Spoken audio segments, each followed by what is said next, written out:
बोलो सच्चे दरबार की जय। सबसे अच्छे दरबार की जय। शनिदेव महाराज की जय। बोलो साबिर प्यारे की जय। सवेरे का टाइम है और अभी मेरे ख्याल से 10-20 हुए हैं और अभी तक हमारे हर्ष भैया नहीं आए हैं। वो 10 मिनट बाद आएंगे, लेकिन काफी लोग इस टाइम धाम में हैं। मतलब हर रोज का काम, हर रोज का कार्य, दैनिक कार्य। मैंने आपको कई पत्तियां दी, कल भी जाप कराया हनुमान जी का, कल भी साधना कराई। तात्पर्य क्या है? तात्पर्य ये है, कुछ नहीं है कि हम अपने दैनिक जीवन में जो जप कर रहे हैं वो ठीक से नहीं कर पा रहे हैं। हमने कभी कबीरदास जी को पढ़ाई नहीं है, जो मन का विरोध नहीं करते, कहते हैं कि मन को शांत करना चाहिए, मन को मित्र बनाकर शांत करना चाहिए, ठीक है। और उनका एक ही दोहा जो है वो काफी कीमती है हमारे सबके लिए कि माला फेरत जग मुआ पंडित भयान कोय है, और कर का मन का डारी दे।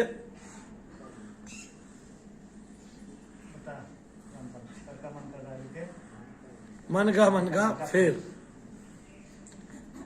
तो कर का मन का डारी के मतलब हाथ में जो मन का आपने लिया हुआ है, माला ली हुई है, उसको फेंक दीजिए आप और केवल मन ही मन में जाप कीजिए। अब जो माला आप गिनती के लिए नाम लेते हैं, शब्द जो मुख से लिया है उसका फल तो निश्चित है, और तुलसीदास जी भी कहते हैं कि इसका फल निश्चित है। जगत मजूरी देते है क्यों रखे भगवान। भगवान कभी भी आपकी मजदूरी नहीं रखेंगे, ना उन्होंने पहले कभी किसी की रखी है। जब संसार का प्रत्येक व्यक्ति मजदूरी देता है, कोई इसके यहाँ काम करता है, तो भगवान क्यों रखे? भगवान तो भगवान ही है ना, वो तो और भी उदार है, सबसे ही उदार है। और उन्हीं से ये सबक हमें आता है कि कोई अगर आपके यहाँ कुछ भी कार्य करता है तो हम उसको कुछ मूल्य की वस्तु देते हैं या पैसा देते हैं। मन का फेर मतलब मन ही मन में नाम जाप कीजिए। अब मन ही मन में मैंने आप लोगों को बताया कि कैसे नाम जाप करना है। मन ही मन में हम सब लोग जाप करते हैं। अगर वो मन दो जगह रटे, यानी कि मन में नीचे मन में ऊपर, एक ही शब्द के साथ, जैसे हमने कल किया, ओम हम पवन नंदनाय स्वाहा, ओम हम पवन नंदनाय स्वाहा ओम। हम चाहें तो इस पर 6 बार भी राम राम राम राम राम राम बोल सकते हैं। हमने बोला, अभी किसी को पता नहीं चला। इसी तरह मन ही मन में भी 2 बार बोल सकते हैं, ऊपर नीचे, यानी कि सूक्ष्म मन से, यानी कि दिल से, और ख्याली मन से, यानी कि महामन से, यानी कि अति सूक्ष्म मन से। तो दोनों जगह आप बोल सकते हैं। साथ में आप चक्षु जप कर सकते हैं, यानी कि आंखों से अपने इष्ट को देखते हुए, अपने इष्ट पर त्राटक करते हुए, उनके व्रत में हस्त का त्राटक करते हुए, और उनके चरणाशीष का, चरण का त्राटक करते हुए, उनके चरणों में अपने रखे शीश का त्राटक करते हुए। एक, जाप की विधि हमारी ठीक नहीं। दूसरा, हमारा दीपदान ठीक नहीं। तीसरा, हमारी जो बलियां हैं वो हम ठीक प्रकार से अपने ईश्वर को, अपने शनिदेव महाराज को, या अपने इष्ट को, हनुमान जी को हम दे नहीं पा रहे हैं। बलि का मतलब यह है कि हम सब पर कुछ न कुछ भार है, वो पुराने युगों से, पुराने जन्मों से चले आ रहे हैं। एक जन्म का भार दूसरे जन्म में उतारते हैं, दूसरे का तीसरे में उतारते हैं, तीसरे का चौथे में उतारते हैं, फिर भी वो पूर्ण रूप से उतर नहीं पाता है। और हम यहाँ केवल कर्म फल जो है, भोग, वो पाते हैं इस जन्म में। वो आपका प्रारब्ध से भी आता है, कुछ आप नया भी उत्पन्न करते हैं, और कुछ आपका वर्तमान से इकट्ठा होता रहता है। तो वो सब भोग हम सबको ही मिलता है। उसका मतलब इसलिए है कि हमें सबको शनि की 7.5 ढैया महादशा भोगनी पड़ती है, और वो कर्म फल का भोग हमें मिलता ही मिलता है। वो कम हो जाता है आपको बलि देने से। अब आप सात्विक हैं, सात्विक आप है नहीं, आप देव तुल्य हैं, अदेव आप है नहीं, यानी कि राक्षसी प्रवृत्ति आपकी है नहीं।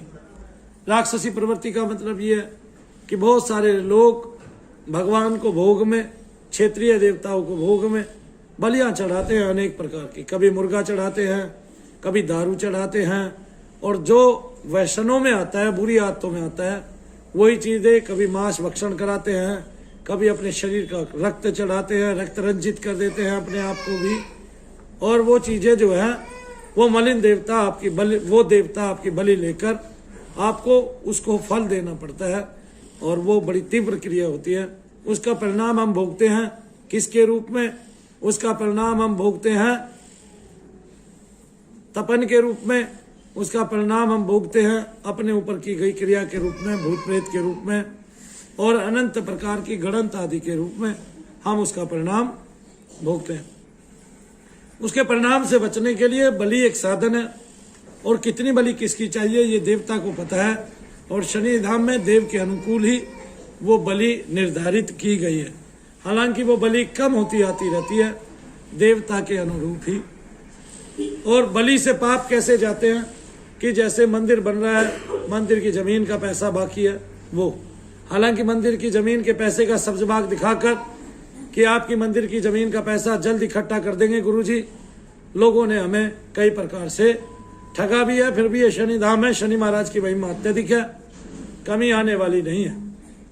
देखिए, हम लोग जितना भी जाप करते हैं, बलि भोग देते हैं, दीप दान करते हैं, अब आपको मनु भैया ने बताया है, अब वो दान, वो दीप, वो आपको फलने लगा है, और उसकी महिमा आपको पता चलने लगी है, क्योंकि उसके लाभ जो है आपको दैनिक जीवन में देखने को मिल गए हैं।